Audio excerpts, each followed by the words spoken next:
Hello everyone, स्वागत है आप सभी लोगों का इजी प्रेप पर। उम्मीद कर रहा हूं आप सभी लोगों की तैयारी बहुत ही बेहतरीन चल रही होगी।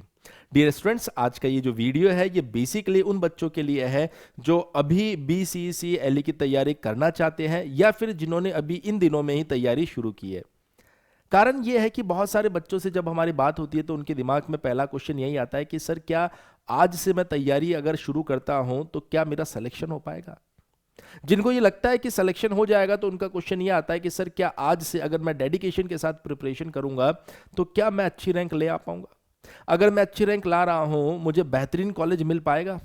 तो मैं उन सभी बच्चों से बताना चाहूंगा कि समय अभी खत्म नहीं हुआ है। बीसीसीएलई का काउंटडाउन स्टार्ट हुआ है। अभी तो 90 डेज आपके पास में है और इन 90 दिनों में अगर आप बेहतरीन तरीके से तैयारी करते हैं, प्रॉपर स्ट्रेटजी के साथ चलते हैं तो 101% आप सिलेबस भी अपना कंप्लीट करेंगे और उसके साथ साथ मैं आपको बता देता हूं कि आप बेस्ट मार्क्स, बेस्ट रैंक लेकर आएंगे जिसके साथ आप अपने मन चाहे कॉलेज में जा पाएंगे। लेकिन जरूरी है कि जो बातें मैं यहां पर आपको बता रहा हूं उन सभी चीजों का आप ध्यान रखिए। चलिए इस बात को थोड़ा सा हम डिटेल में समझने की कोशिश करते हैं। अगर अगर डियर मैं बात करूं, यहां पर हमारे पास में टोटल बीसीसीएलई के अंदर 3 सब्जेक्ट हैं। आप सभी बच्चे जानते हैं इस बात को। एक आएगा आपके पास में मैथमेटिक्स, क्लियर है। दूसरा आपके पास में आता है इंजीनियरिंग मैथमेटिक्स, इंजीनियरिंग मैकेनिक्स। और तीसरा जो सब्जेक्ट आपके सामने आ रहा है वो है आपके पास में टेक्निकल इंग्लिश, टेक्निकल इंग्लिश। सबसे पहली चीज मैं आपको बताता हूं, टेक्निकल इंग्लिश जो है वो आपका क्वालिफाइंग सब्जेक्ट है। मतलब इसमें 35 मार्क्स लेकर आने, इससे ज्यादा मार्क्स अगर आप लेकर भी आते हैं तो कोई बेनिफिट नहीं है। इसलिए हम सभी बच्चों को ये बताते हैं कि देखिए, टेक्निकल इंग्लिश को डील करने का तरीका यही है, जब आपके बैच में टेक्निकल इंग्लिश लाइव चलता है उस समय आप उस टेक्निकल इंग्लिश को लाइव देखिए और वहीं पर खत्म कर दीजिए। उसको इसके अलावा और कोई एक्स्ट्रा टाइम देने की जरूरत नहीं है। वो उतना ही टाइम डिजर्व करता है, उतने समय में आप 35 से बहुत ज्यादा मार्क्स अचीव कर लेंगे। इस लेवल की चीजें वहां पर बताई जा रही है। तो जब भी आपका इंग्लिश चालू हो बैच के अंदर, आप इसको बहुत अच्छे तरीके से देखिए और वहीं पर उसको बाइंड अप कर दीजिए। तो ये जो सब्जेक्ट है ये आपको किसी भी तरीके से एक्स्ट्रा टाइम नहीं लेगा। लेकिन जो समस्या आ रही है ना, वो समस्या आ रही है इन 2 सब्जेक्ट में, जिसका सिलेबस इतना डिटेल में दिया गया है और जिनके क्वेश्चंस इतने प्यारे पूछे जा रहे हैं आपसे कि बहुत सारे बच्चे तो सब कुछ पढ़ने के बाद में भी घबराते हैं कि सर क्या क्वेश्चन बन पाएगा। तो मैं उनको बता देता हूं कि देखिए, सबसे जरूरी चीज होती है इस तरह के एग्जाम में अपने सिलेबस को कंप्लीट कवर करना। उनको पता होना चाहिए कौन कौन से टॉपिक को कवर करना है, कितना डेप्थ में लेकर चलना है। सर 2 तरह के स्टूडेंट्स रहेंगे। एक पहला बच्चा ये सोचेगा कि सर मैं थोड़ा थोड़ा थोड़ा थोड़ा सब कुछ पढ़ लेता हूं, ठीक है, आपको समझना है। एक बच्चा रहेगा जो ये सोचेगा कि सर मैं थोड़ा थोड़ा सारे टॉपिक्स पढ़ लेता हूं। मैं उस बच्चे से ये बात कहूंगा कि बेटा, अगर आप ऐसा करते हो तो आप बीसीसीएलई एग्जाम के क्वेश्चन को क्रैक नहीं कर पाएंगे। इन 2 सब्जेक्ट के क्वेश्चंस को क्रैक नहीं कर पाएंगे। आप कोई भी टॉपिक पढ़ रहे हैं उसको डिटेल में पढ़िए। जब आप उसको डिटेल में पढ़ेंगे, उसके ऊपर प्रॉपर प्रैक्टिस करेंगे, तभी बीसीसीएलई एग्जाम का क्वेश्चन क्रैक होगा। यदि आपको यकीन नहीं होता है तो एक बार आप जाके प्रीवियस ईयर क्वेश्चंस को जरूर देखिए। जब आप उन प्रीवियस ईयर क्वेश्चंस को देखेंगे तो आपको ऑटोमेटिकली समझ में आ जाएगा कि किस लेवल का क्वेश्चन पूछा जा रहा है। अब दूसरा पॉइंट आता है कि सर वो स्टूडेंट्स जो चाहता है कि सर मुझे सब पढ़ना है और डिटेल में पढ़ना है, यानी कि पहली बात, यदि आप आज से तैयारी चालू कर रहे हैं या फिर इन दिनों में ही आपने तैयारी चालू की है तो पहली स्ट्रैटेजी को बिल्कुल छोड़ दीजिए। आपके दिमाग में ऐसा आ रहा है कि थोड़ा थोड़ा सब पढ़ लूंगा, तो आप इस स्ट्रैटेजी को ड्रॉप कर दीजिए। ये बिल्कुल भी सही स्ट्रैटेजी नहीं है इस एग्जामिनेशन के लिए।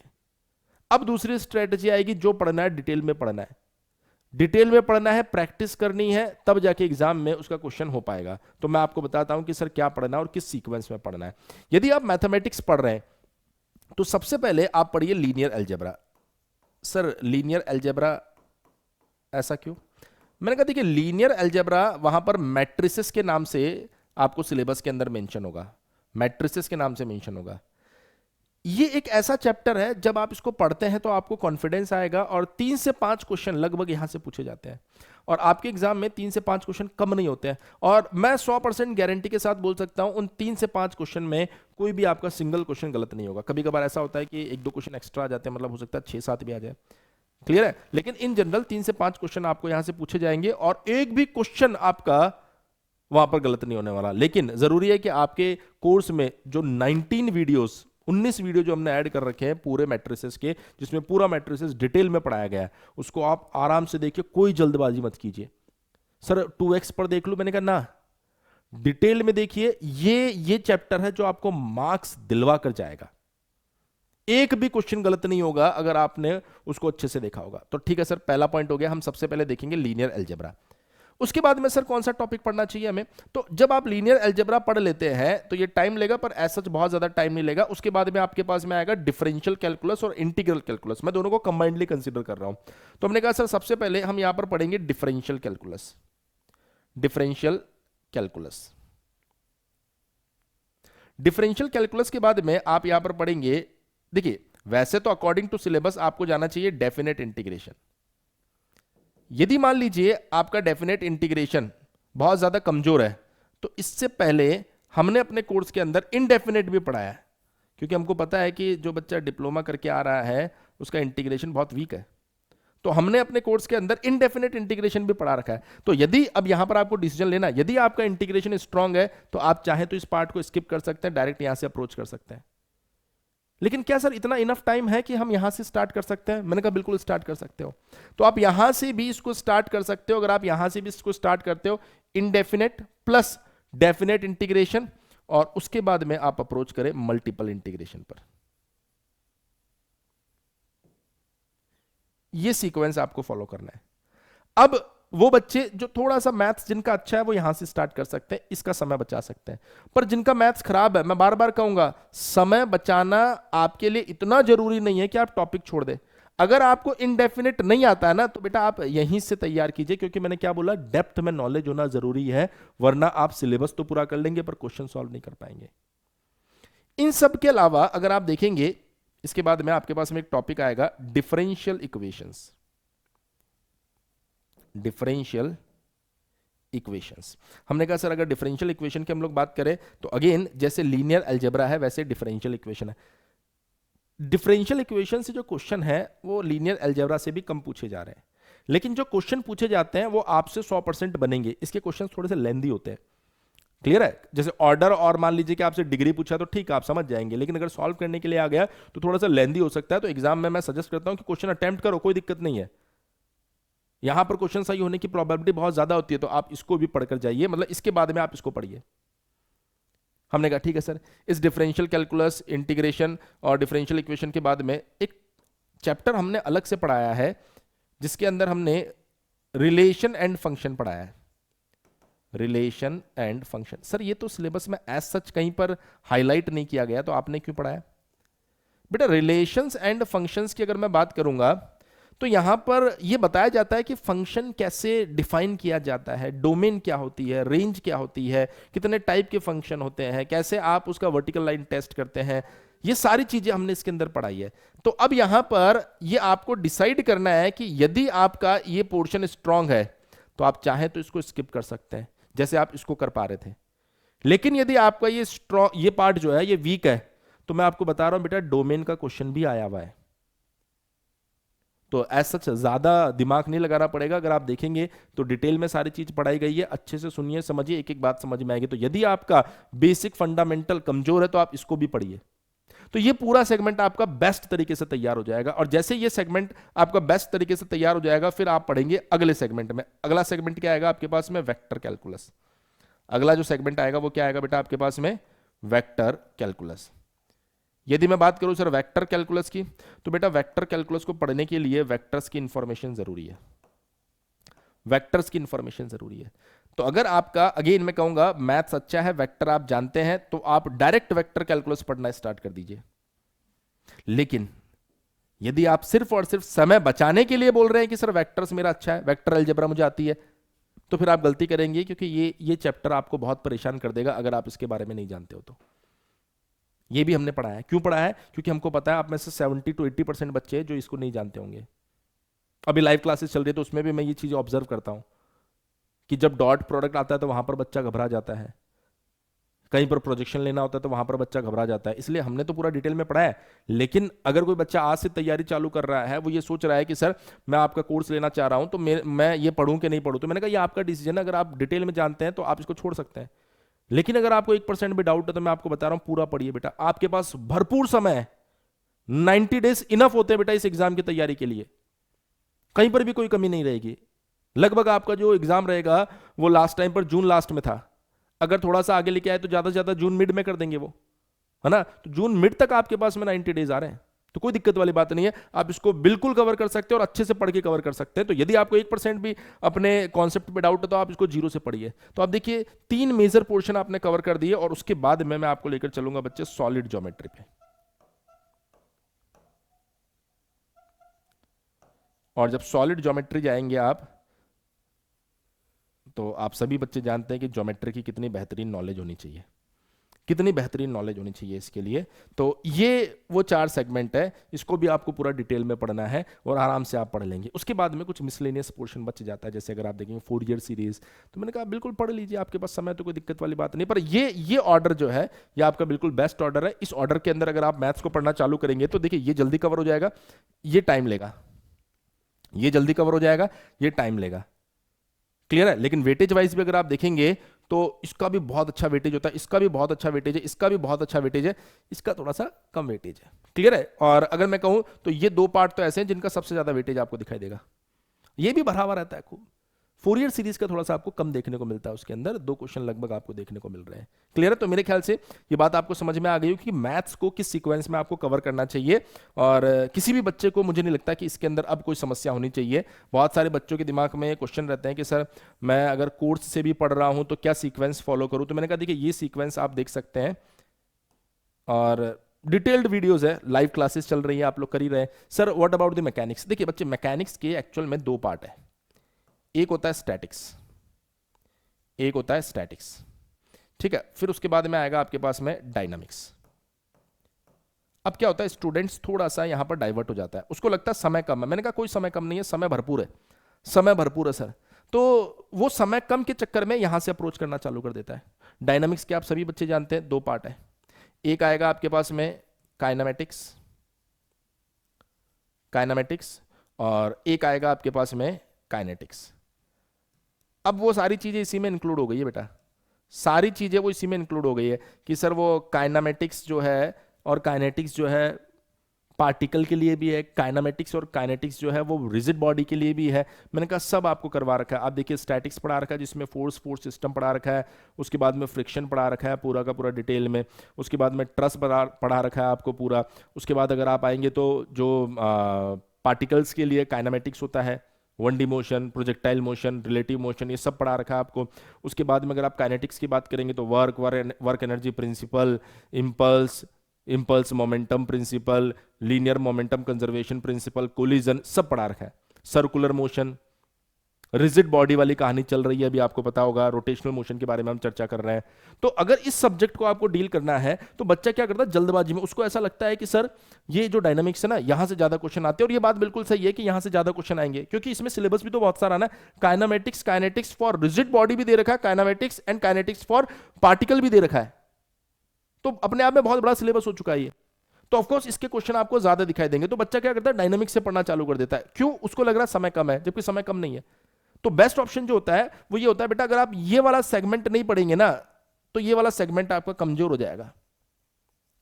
इसलिए आप जब भी पढ़ें शुरुआत से अप्रोच करें बेटा, शुरुआत से अप्रोच करें, पहले सीखिए फोर्स सिस्टम होता क्या है, फ्रिक्शन अगर आप देखें स्टैटिक कंडीशन में कैसे यूज हो रहा है, तभी तो आप उसको काइनेटिक्स में अप्लाई कर पाएंगे, अदरवाइज कैसे अप्लाई कर पाएंगे। तो इस सीक्वेंस को आप वहां पर फॉलो कीजिए। जब आप इस सीक्वेंस को और इस सीक्वेंस को दोनों को प्रॉपर तरीके से आगे बढ़ाते हुए चलेंगे ना तो आपको कॉन्फिडेंस आने लग जाएगा। एक बहुत बड़ी गलती जो बच्चे कर रहे हैं वो क्या कर रहे हैं, कोई भी रैंडम सा टॉपिक उठा के उसको पढ़ना चालू कर देंगे। अगर आप ऐसा करेंगे ना तो मैं यकीनन बोल रहा हूं कि आप कंफ्यूज हो जाएंगे, आपको पता ही नहीं चलेगा।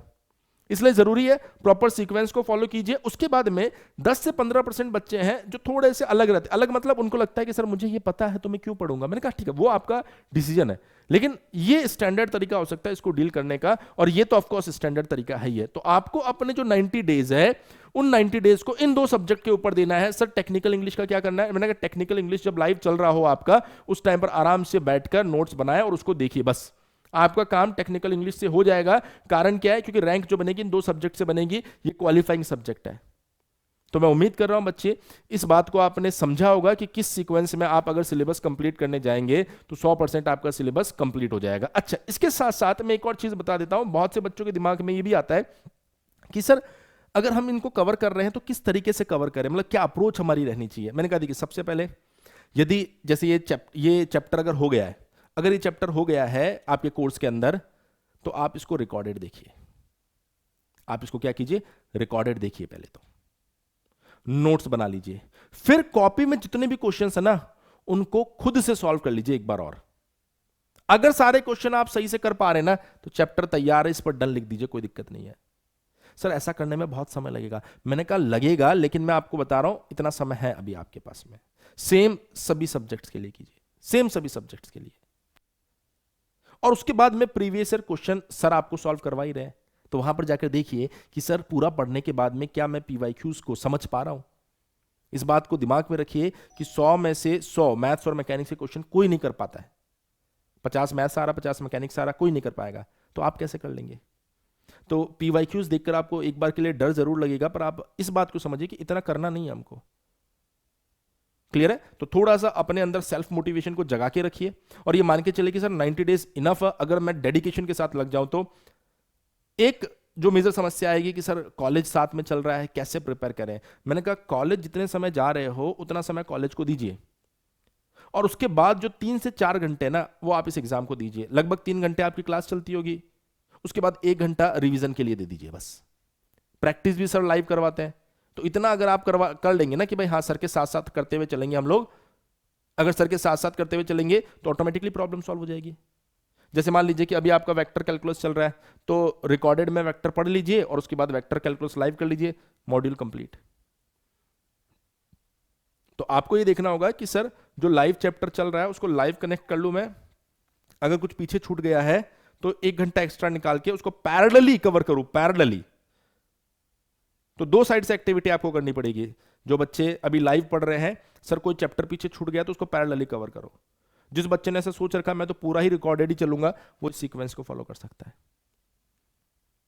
पर ओवरऑल मैं आपको सिर्फ ये बताने के लिए आज आया हूं यहां पर कि आपके पास सफिशिएंट टाइम है, किसी भी तरह की कोई भी गलती मत कीजिए, अपने कॉन्फिडेंस को, अपने मोटिवेशन को कम मत होने दीजिए। मैं आपको बता देता हूं कि जब हम लास्ट टाइम पर तैयारी करवा रहे थे तो आप ही के जैसे बहुत सारे ऐसे बच्चे थे जिनके दिमाग में यही सब डाउट रहा करता था कि सर हमारा सिलेक्शन होगा कि नहीं होगा। ये देखिए आप, टॉप 100 के अंदर 40 से ज्यादा रैंक्स इस बैच ने निकाल कर दी है। तो इसका मतलब ये हुआ कि सर यदि आप भी इसी तरीके से पढ़ते रहेंगे ना तो डेफिनेटली आप क्या कर सकते हैं, बेस्ट रैंक निकाल कर आएंगे। सिलेक्शन ही नहीं, बेस्ट रैंक निकाल कर लेकर आएंगे।